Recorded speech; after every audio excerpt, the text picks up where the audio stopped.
Ce qui fait réellement ma joie que j'ai éprouvée, c'est surtout ma première année que j'ai passée à Joux. Avec cette faiblesse de cette classe-là, j'ai pu vraiment me débattre. J'ai enseigné comme il le fallait, même la nuit.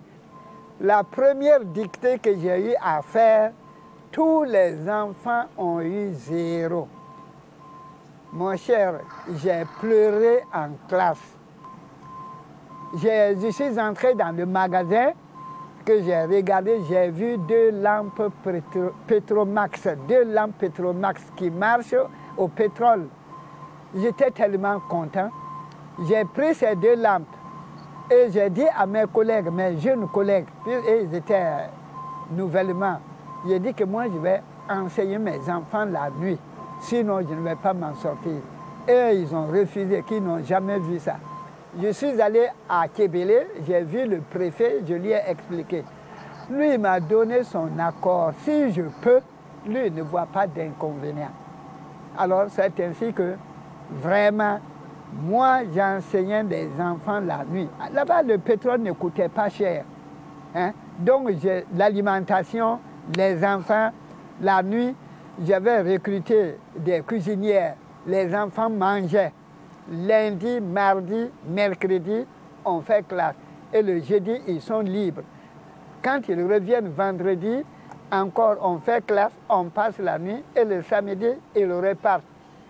Et quand ils sont allés à l'examen, la dictée qu'ils ont eue, c'était la dernière dictée que nous avons eu à faire en classe et on a corrigé. Et c'est sur cette dictée-là que les enfants sont partis tomber à Pau.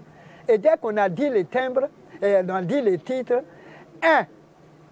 Carrefour Yembila, il était au fond de la classe. Il s'est levé et dit, ah, que nous on a vu ça. Vous voyez, si c'était maintenant, on aurait dit qu'il y a pétrole.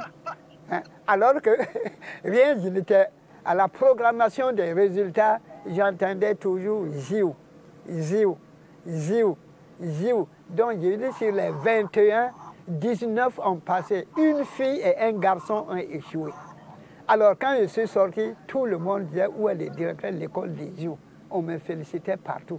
Ça, ce sont les collègues eux-mêmes. Vous voyez, ça vraiment, c'est ma joie.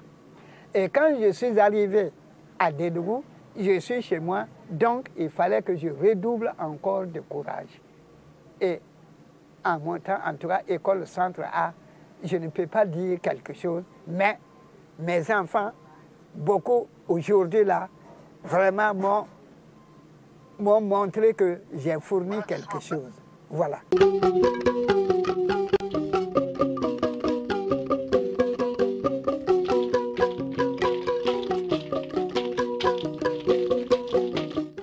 Quand je suis arrivé, j'ai trouvé Sanou Issa, qui était l'inspecteur.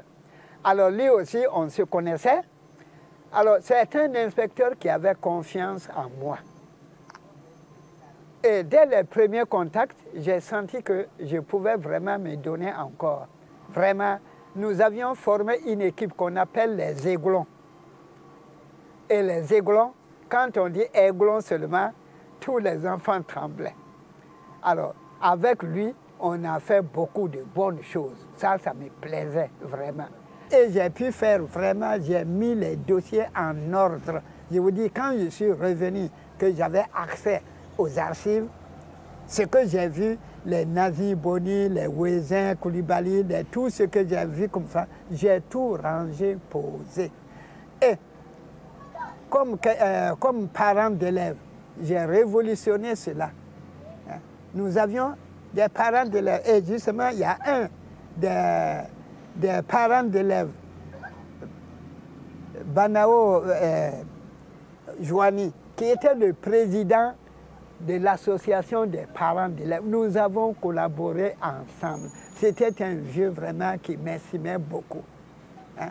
Et au point de vue parents d'élèves, on dit qu'il y a des problèmes partout, mais nous, on n'avait pas de problème de sous et consorts. Tout était bien contrôlé.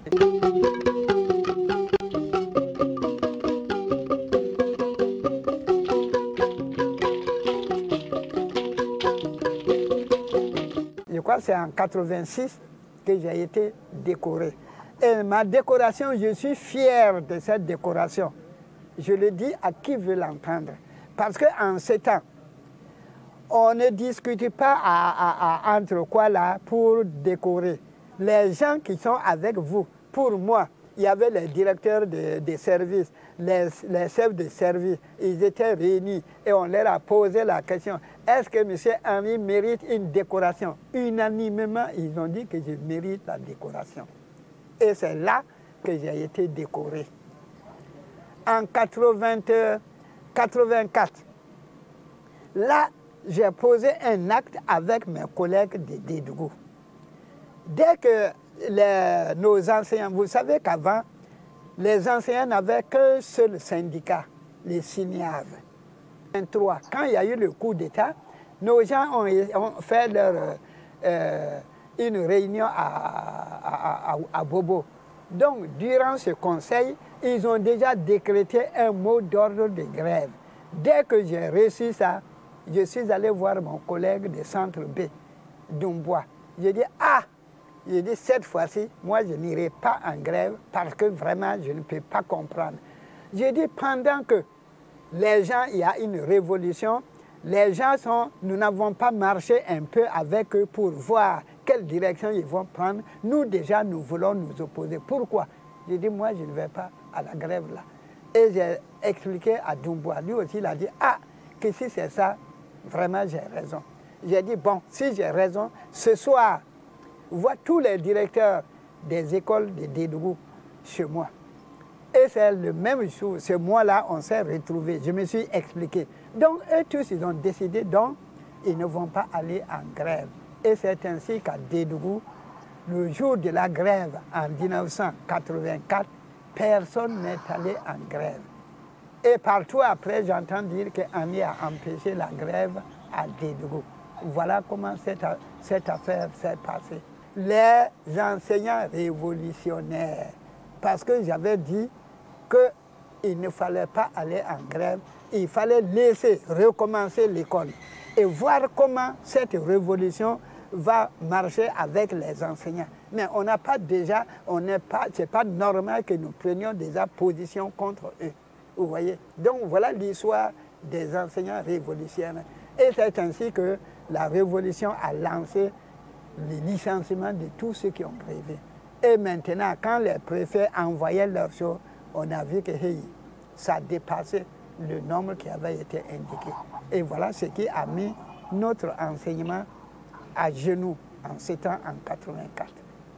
Voilà, ça là, vraiment, ça a été une histoire.